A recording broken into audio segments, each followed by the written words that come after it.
بسم اللہ الرحمن الرحیم۔ السلام علیکم۔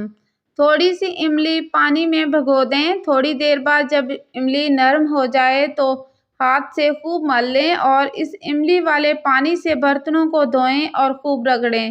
برتن چمک اٹھیں گے۔ کثرت سے استعمال کے باعث پلاسٹک کے برتنوں اور بوتلوں پر داغ پڑ جاتے ہیں اور چکنائی جم جاتی ہے۔ اس کے لیے ایک بڑے سے ٹب میں 2 بڑے چمچے کپڑے دھونے والا سوڈا ڈال کر برتن اس گرم پانی میں بھگو دیں۔ چکنائی اور داغ دور ہو جائیں گے۔ پودینے کی ڈنڈیاں یا لیموں کے چھلکے کپڑوں اور کتابوں میں رکھنے سے کیڑے ختم ہو جائیں گے۔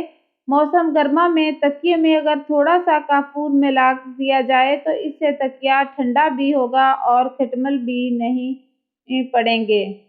اگر دروازوں کے کبجے پھٹنے لگیں تو ان میں دراڑ پیدا ہونے لگے تو ایک معمولی پنسل کو خراب شدہ حصوں پر رگڑیں۔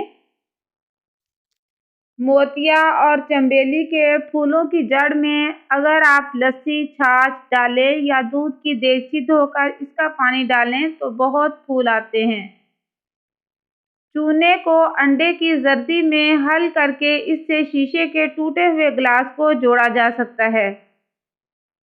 بارش کے موسم میں گھر میں لوبان کی دھنی ضرور دیں، اس سے سلّا پن ختم ہو جاتا ہے۔